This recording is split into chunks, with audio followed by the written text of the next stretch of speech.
Good day. Welcome to this episode of the X-Celerate webinar series hosted by IS Cubed and the AVEVA Select part in Southern Africa.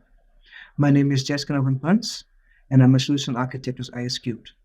In today's session, I will be introducing you at a high level to AVEVA's Asset Strategy Optimization, which is a decision-making solution to identify and justify the asset strategy that helps you deliver the maximum economic return on assets, reduces costs, optimizes asset performance, reduces unscheduled downtime, ensures safety, improves quality, and demonstrates compliance. But first, let's take a look at what maintenance would look like in a perfect world. In a perfect world, where there is unlimited time, unlimited budget, and unlimited resources, we will have no maintenance management issues. However, we're living in a world where we are constrained. We have limited budget, we have limited time, and we have limited resources. So my question is to you, what is the best strategy that you can apply to your business in your current climate? As an industrial company, your target of maximizing the return on assets and achieving the perfect balance between risk, cost, and performance can be achieved through an optimized asset performance management strategy. So let's take a look at what an optimized asset performance management strategy looks like. The first step in adopting an optimized asset performance management strategy is risk-based maintenance. Risk-based maintenance, by its definition, is a structured approach to identify and justify an asset care strategy that ensures that business objectives are met. Running assets to failure in order to reduce maintenance costs can lead organizations to run in a firefighting maintenance approach, where resources are always engaged in urgencies and unplanned outages impacting the production outcome. The opposite is being in a comfort zone with high preventative maintenance rate leads to excessive costs due to unnecessary interventions and asset replacements being carried out to ensure production continuity. The objective of an asset strategy is to find the optimal mix of maintenance strategies which balance the risk versus cost and performance. It is finding the sweet spot in over-maintaining and under-maintaining your assets. Finding the sweet spot and having it adopted by all departments is a journey. With every journey, it starts with the first step. If you're coming from a firefighting maintenance mode, a good first step is to determine which assets are really important to your organization. A good basis for making this determination is to set a strategic business objectives, which are the key goal. These same business objectives are the starting point for setting up your asset strategy and AVEVA's asset strategy optimization. The business objectives are combined with the likelihood of failure calculated from the mean time to failure and brought together with the risk matrix overview. AVEVA's asset strategy optimization is the starting point for any digital transformation journey. With AVEVA's asset strategy optimization, you can build an asset strategy where you can carefully balance the risk, cost, and performance of your asset. By deploying a risk-based maintenance strategy, you can better understand which maintenance technologies to deploy based on the risk profile of your assets. A risk-based asset performance management strategy where you know which are the critical assets to your business and what risk factors are involved should those assets fail. This is the starting point for any digital transformation. KPIs like availability, reliability, maintenance cost, and safety and compliance will be carefully balanced against the risk of failure of your assets. AVEVA's asset strategy optimization offers reliability-centered maintenance, RCM, FMICA, root cause analysis, simulations of different maintenance scenarios, and inventory management. Now, let's take a look at what an optimized asset strategy looks like in terms of the overall APM solutions that's available within the AVEVA portfolio.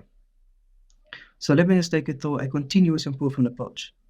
A maintenance strategy is subject to change due to changes in the market imperatives like product demand variations, external disruptions, new regulations that may affect your business goals. Once the optimized asset strategy is defined, this can be executed by maintenance teams and recorded through EAM systems. This can then be easily integrated with AVEVA's operational safety management and AVEVA's mobile operator rounds, which will be covered later on in the webinar series. The operating assets will then be monitored to identify health insights that may affect the maintenance to be executed and the strategy to be refined over a period of time. Depending on the strategy applied from condition-based maintenance using the AVEVA Pi system or applying predictive analytics using the AVEVA's predictive analytics solutions. Both of these products will also be covered later in the webinar series. Then on a regular basis, the asset strategies should be analyzed through a lifecycle costing evaluation for you to identify any bad actors during the period. The return on experience will finally be capitalized to an RCA and a strategy improved through scenario comparison for running a new optimization to execute from the coming period, such as closing the continuous improvement APM loop within AVEVA's asset strategy optimization. Now, let's take a look at the AVEVA's asset strategy optimization solution. So let's take a look at AVEVA's asset strategy optimization desktop client UI. So as you can see that all the modules are available because the software is a module-based solution. So depending on what you've been licensed for, you will see those modules visible on the menu bar. By default, we have the FMICA module that's opened. So when you open up the solution, it opens up the FMICA module by default. We also have the FM library or the AVEVA's Asset Strategy library, which is also an option, which is sold separately.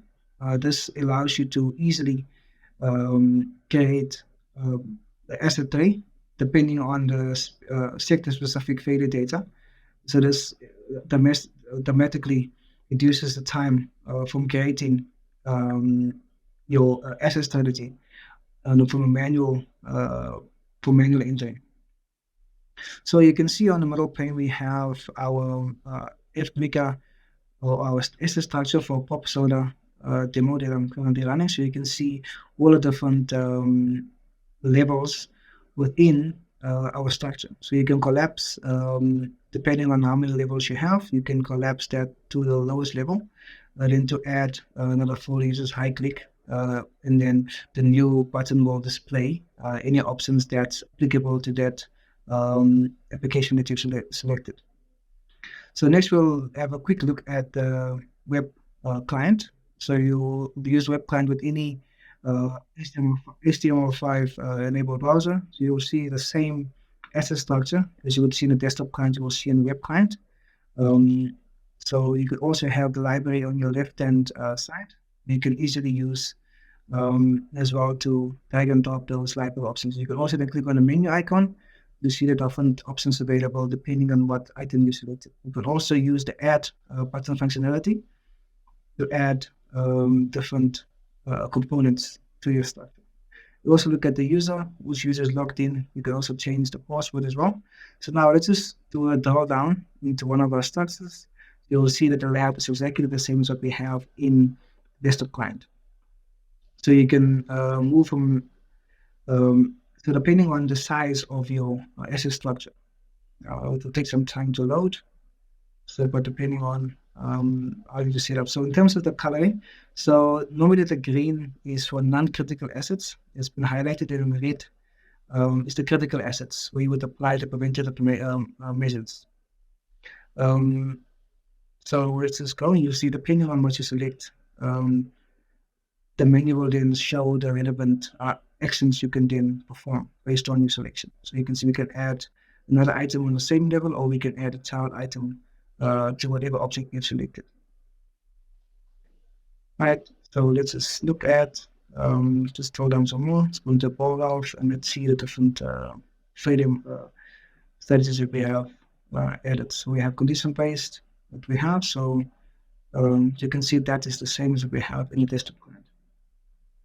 Okay, so after we've done, so this is how easy it is to move between the different clients that's available within Asset Strategy Optimization. Okay, now let's look at the FMICA steps and how they applies to the AVEVA's Asset Strategy Optimization. So the FMICA method is commonly used in practice in the process in defense industries to perform risk analysis. So we'll see now how Asset Strategy Optimization supports the FMICA method, and we'll be explaining some of these steps. The FMICA abbreviation, which means failure mode, effects and criticality analysis, which is a quantitative analysis of the risk. This is a method that was derived from the MLSTD 1629A, which is a norm for the American Ministry of Defense. It is defined as a reliability evaluation design technique which examines the potential failure modes within a system. So we'll just go to each of these steps within the solution and see how they apply. You'll see that some of these steps, certain portions of the software covers them. So let me just take it through what they are. So these are the 7 steps. So it is a reliability evaluation design technique which examines the potential failure modes within a system and its equipment in order to determine the effects on equipment and system performance. So that's per its definition. So FMECA aims to at the signaling risk that comes forward during production processes. So risk can be reduced by implementing technical improvements and by adapting the maintenance concepts. This mainly involves mitigating risk by applying maintenance. So before we dive into the software, the user, uh, just to show you how the functionality is distributed within the software. So the FMECA functionality has been distributed over 3 different modules within AVEVA's Asset Strategy Optimization. So the FMECA system, this is where the user can construct the FMECA tree consisting of the systems, components, and the parts and the criticality data for these objects. Then we have the FM library to help you to quickly build up the FMECA tree. And the FM library can be used to define and reuse structures or parts of the structure in another FMECA structure. Then we have the simulation model. So this is where you can have scenarios that can be defined and simulated the behavior of a system under certain conditions, and the results can be displayed through a variety of reports. And the other functions that's also related to the FMECA are the business objectives. This is to perform FMECA. A risk matrix must be defined. That will be based on the business objectives and the factor classifications. The other module is the maintenance concepts. So in a FMECA is often performed to develop an optimized maintenance concept. Then we also have the dashboard module.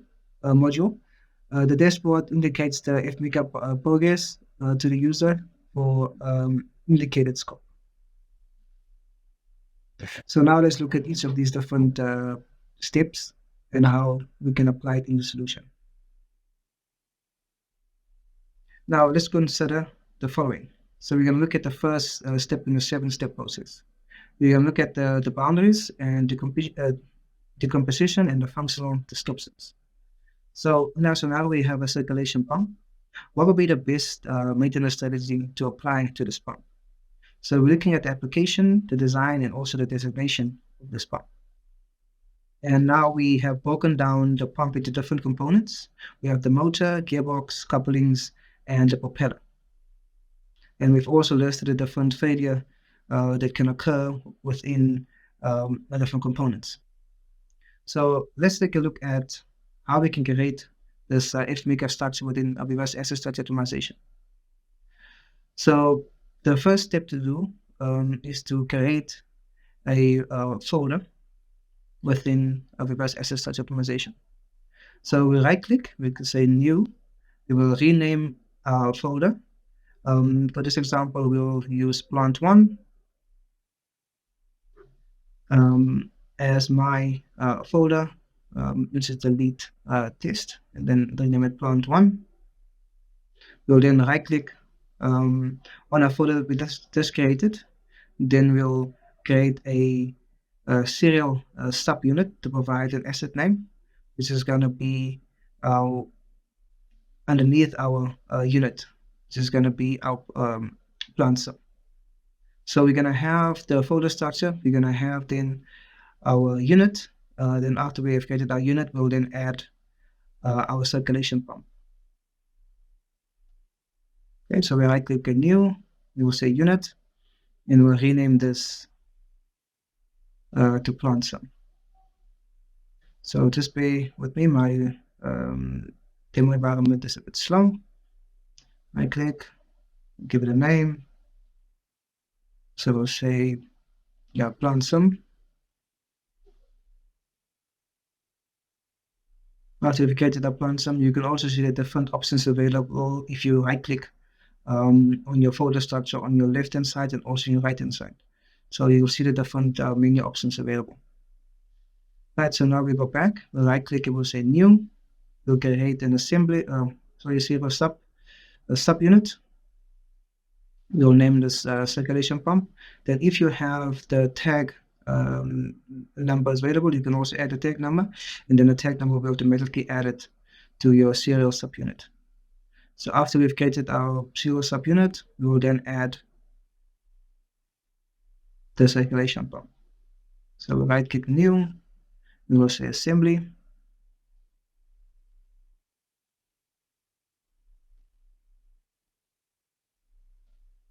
So depending on your resources, if you allocate it to your machine, this normally takes that line. Okay, so you create your assembly.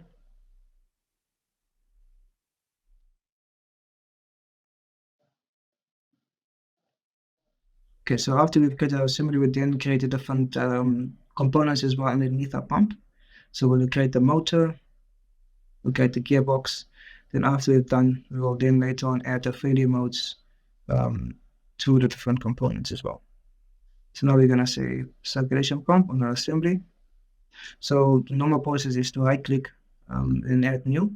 As you go down the different levels, only certain options will be available that's applicable to that level within your asset tray.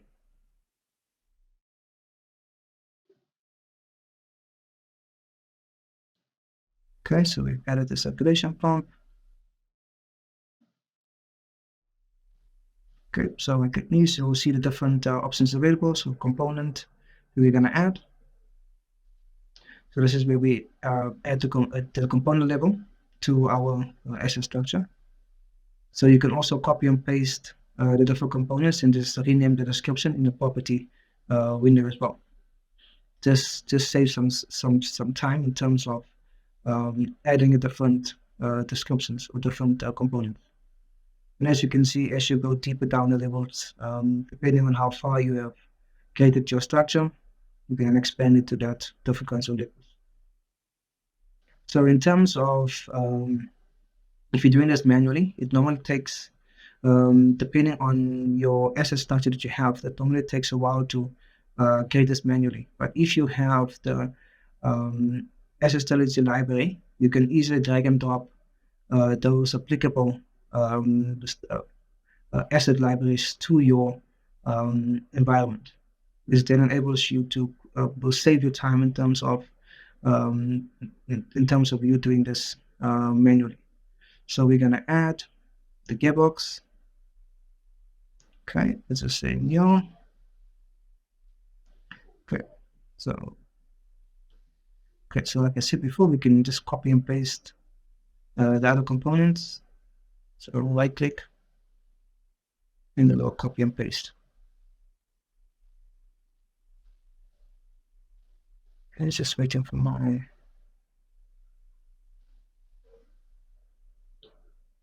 stone. Okay, so let's just copy and then we'll paste it. So you have to, when you're pasting, you have to make sure that you paste at the right level. So when the components will be listed underneath the level that you've selected to paste under. So then we can just easily rename the descriptions in the description property pane. Okay, so we'll change that to primary coupling and we'll say it's going to be high speed. We may click on the gearbox and we'll change it to propeller.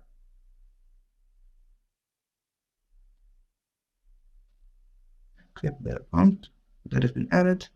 Okay, so now we're going to add. So now we're going to another level down. We're going to right click. We're going to say new. So depending on which level, like I said before, depending on which level you select, only the applicable items that you can add on the level will be available in the context menu. Right, so I'll add the failure. So let's right click, and then you can also copy those failures as well, and then copy and paste it on the other different components as well. So we'll rename This is going to be a failure mode. This is going to be for the bearing. So we'll type it in. So you can easily edit these text fields once you want to make a change. You can also see the different options available, like the mean time to failure, the failure types. All of that is also available in the properties of whatever item you select in the middle pane. Okay, so we've done that. So what I'll do now, I'll copy and paste the failure modes for the rest of the components, just to speed up this process. Okay.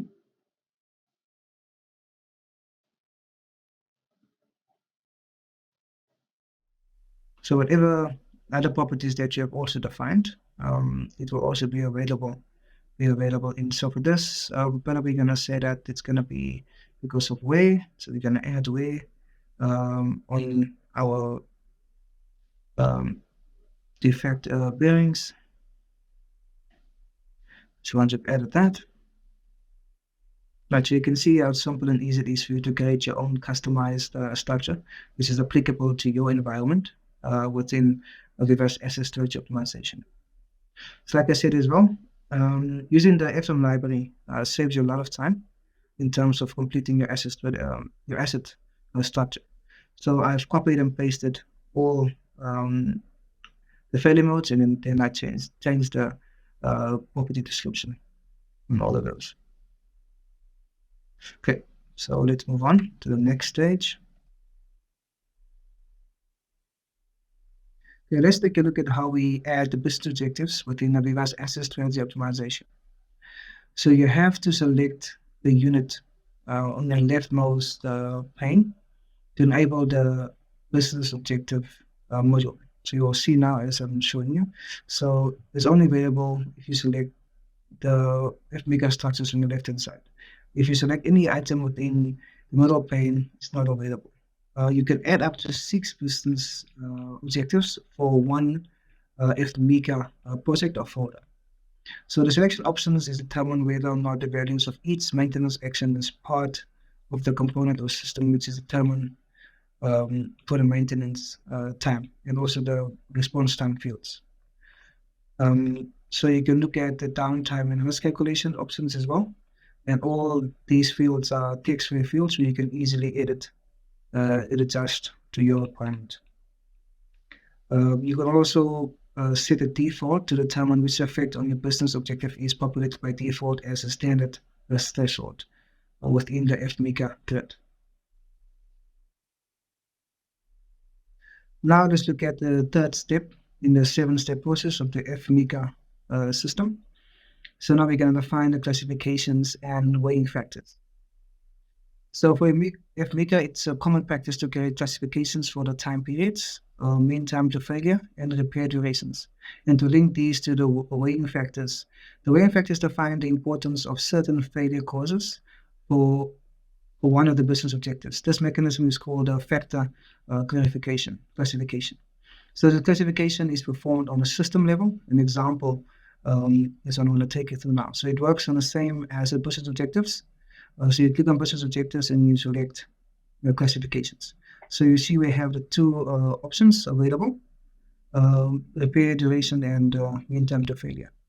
So defining a classification consists of time periods defined in hours, weeks, months, or years, and a weighing factor, any number, which is also included. The time interval always runs from a certain point in time up until and including another point in time.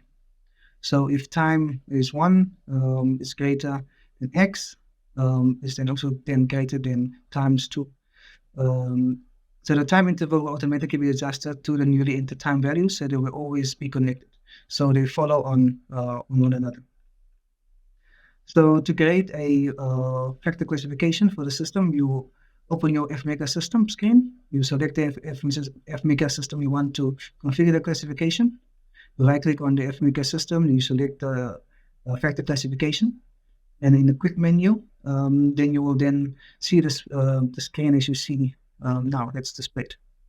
So then you will choose to either the mean time to failure or the repair duration that you will then select Okay, let's continue in the steps. So now we're gonna define the failure behaviors of each of our failures within our asset structure.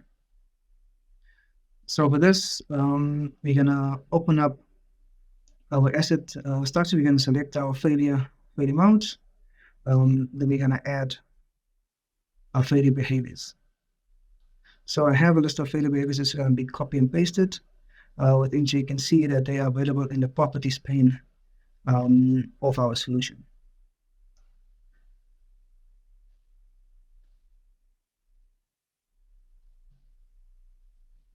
Right, so you have to select your failure mode, and this is only available for us. There's multiple ways of selecting or to see the properties of a failure mode. So we select the failure, and then we're gonna add the behaviors.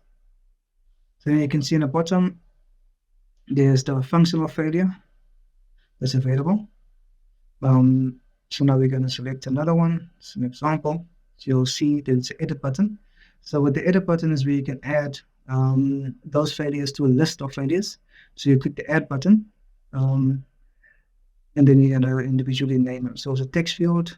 So with this one, we're going to say that this is going to be copying and pasting. So first, in the name property, this. So we have from the list, we have leakage, this one. We have loss of production as well as one of the failure behaviors that we have. So let's just add.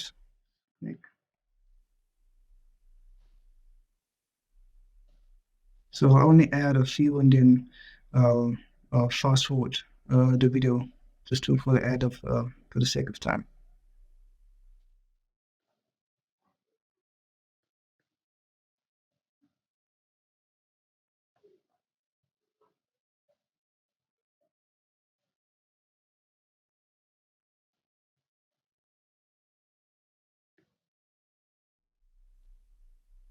So for this, we have insufficient load.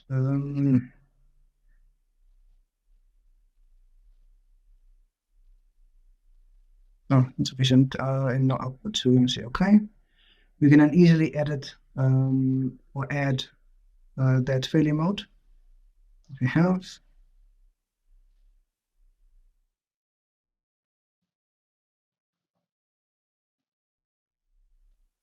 Okay, so now once you've added the failure mode, you can see other properties that's also available. That's applicable to this failure mode. So now we can essentially assign those failure modes to our business objectives.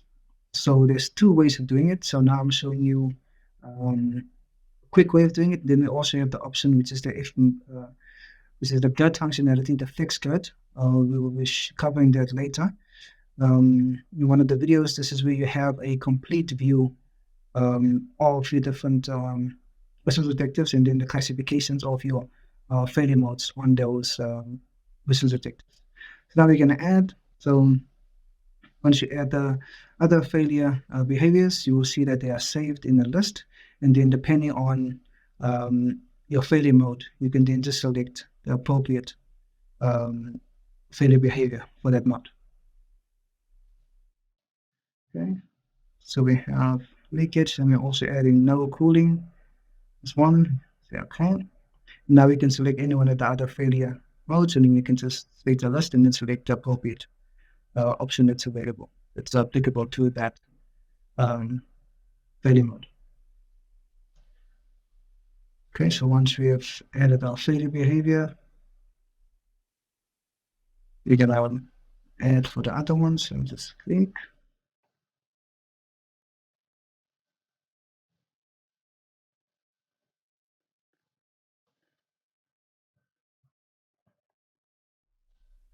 Okay, so once we've added all the failure behaviors, we're going to move on to the next step.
Okay, now we're going to find a failure in terms of the business objectives. So this is where we're going to look at the flex grid.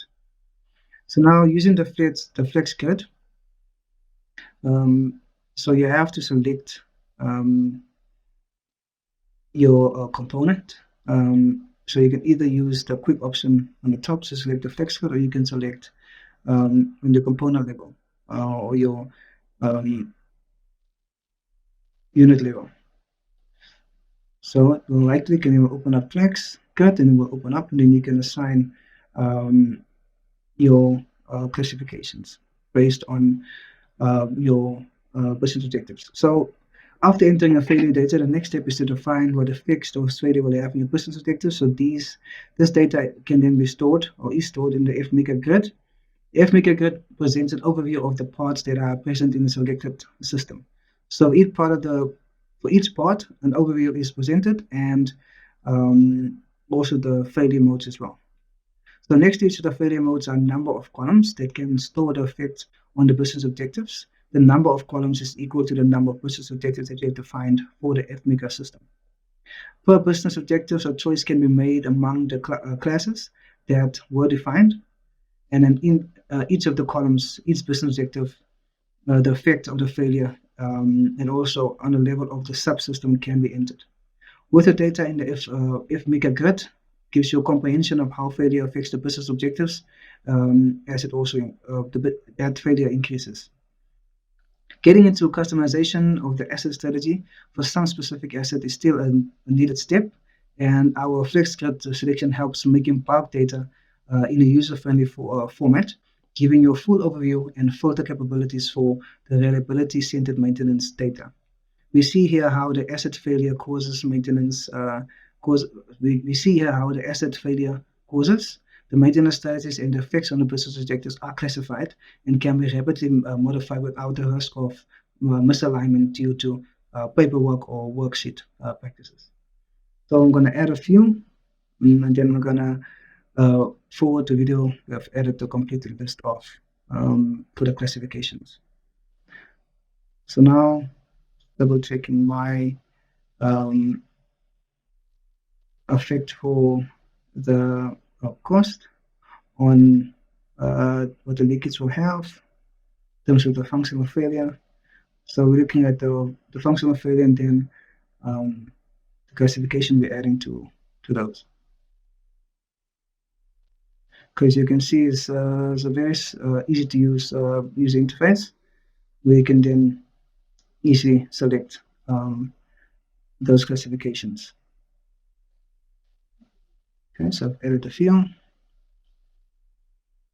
You can also save this and also come back and make changes as per your requirement. You also have an option to view the columns to have it in descending order or ascending order as well.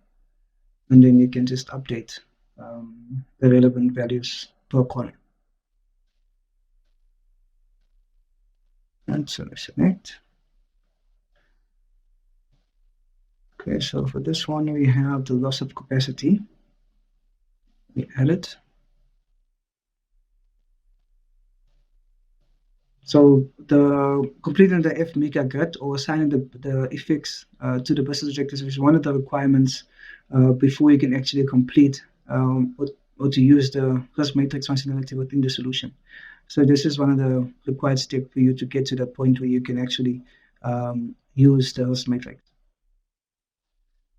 Okay, so we've added all the right fields. And now we can go to the next stage within the FMaker process. So next we're going to look at defining the risk number and the risk threshold on the risk matrix. So after filling in all the failure data, it is time to have a look at the risk. And the risk is indicated by means of a risk number.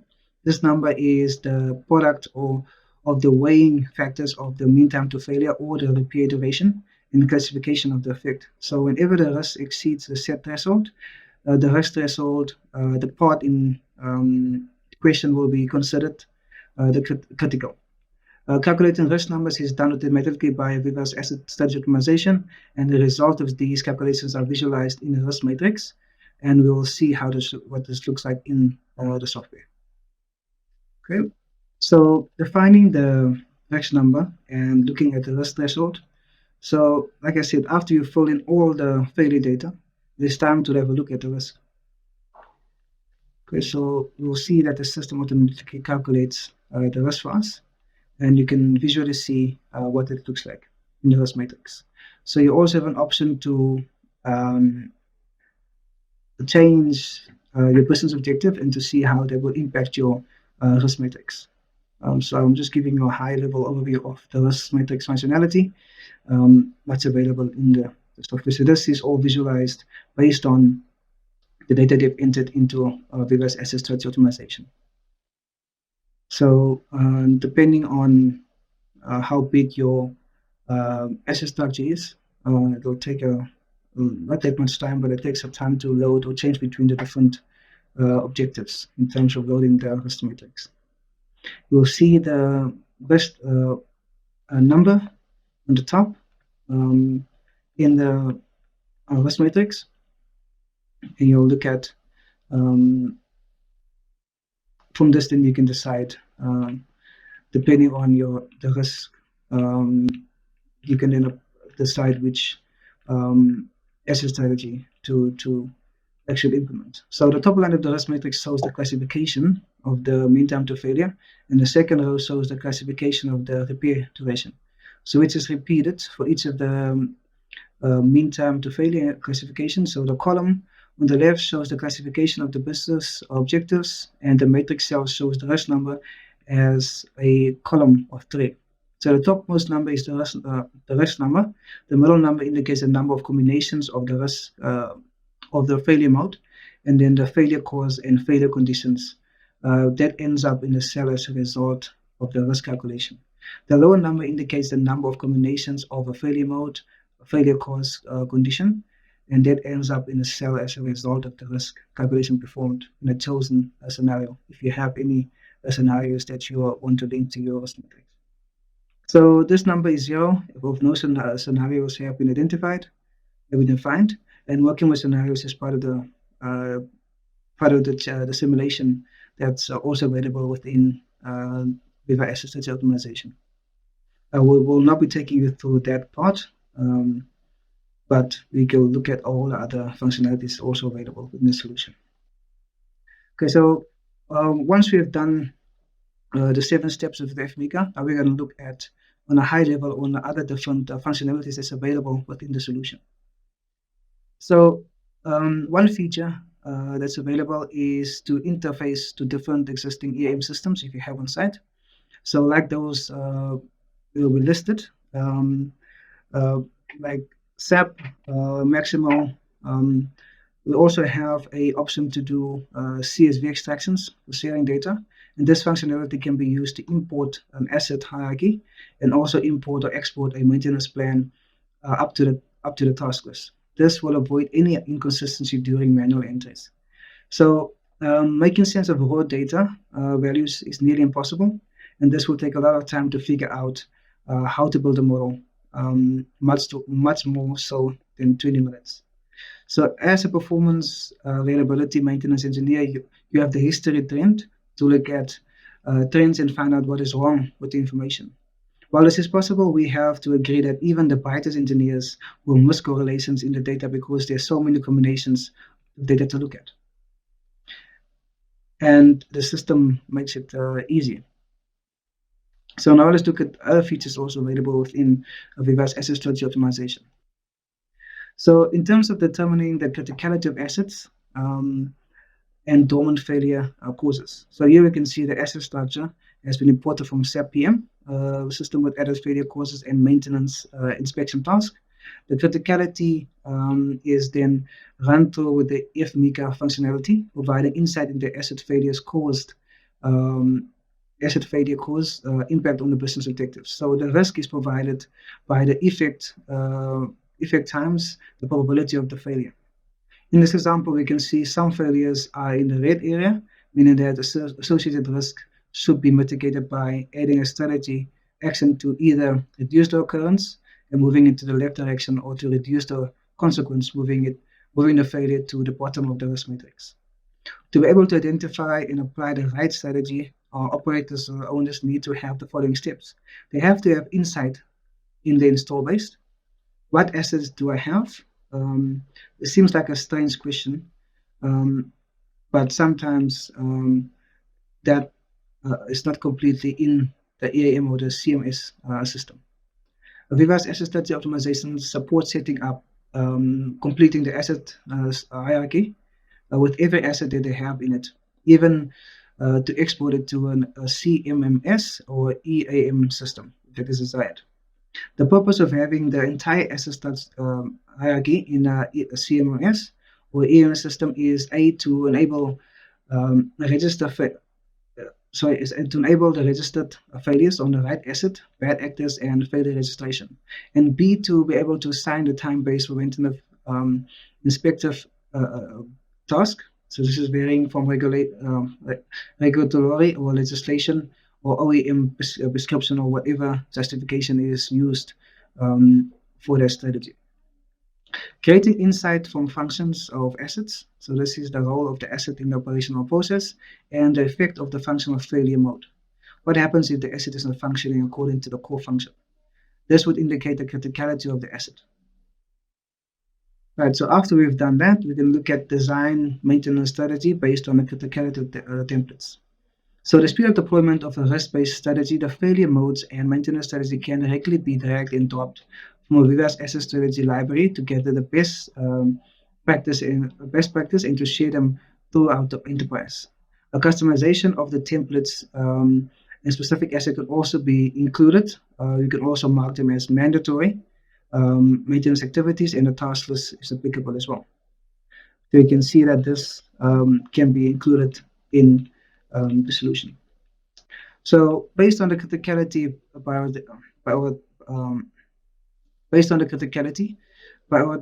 prioritize deployment of a strategy based on the equipment failure modes, different kinds, design a strategy that provides the right care. This is what to say the risk-based strategy, not optimized, just covering the risk, whatever indicates of the risk. In a failure mode analysis, parameters for downtime, cost, and labor consumption are assigned, which are inputs finding the optimized balance strategy, not over maintaining or under maintaining. This is what we name optimization of the strategy. Okay, so let's move on to the next functionality. So we can see that it's easy to drag and drop from the AVEVA's asset strategy library. So looking at the strategy for multi-year life cycle.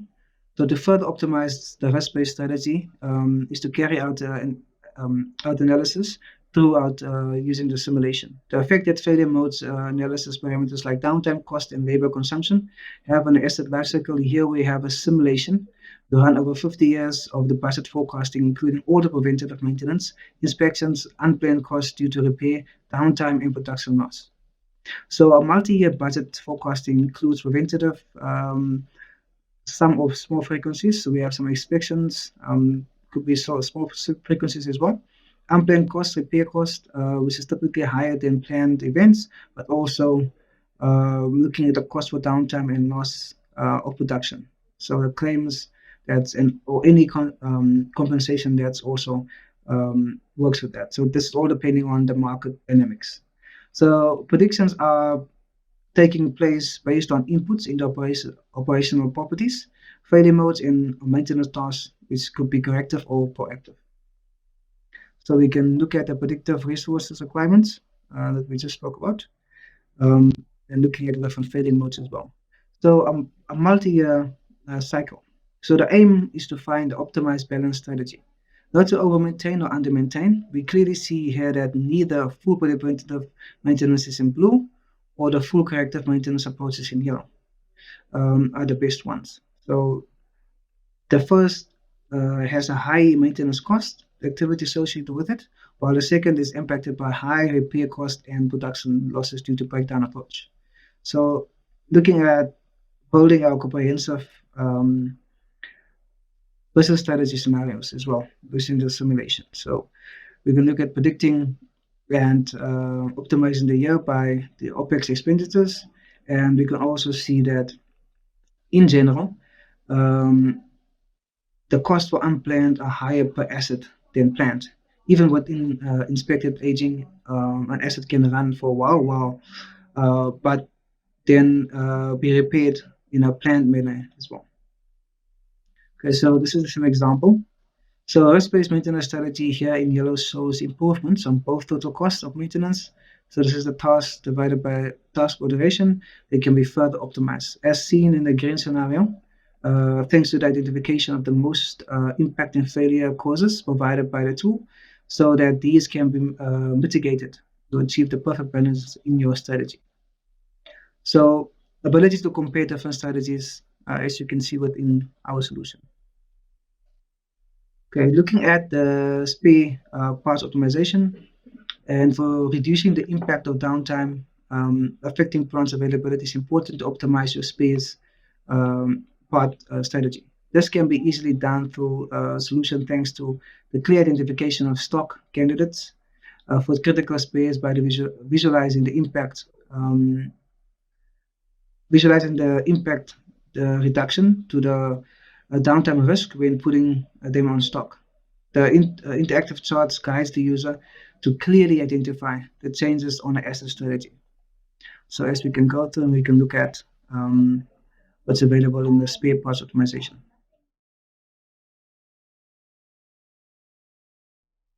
Then looking at RCA. So the RCA module allows creating root cause analysis to the reliability engineers, including reports, problem, either human behavior analysis. It provides an event map showing all the nodes of the incident in a graphical way.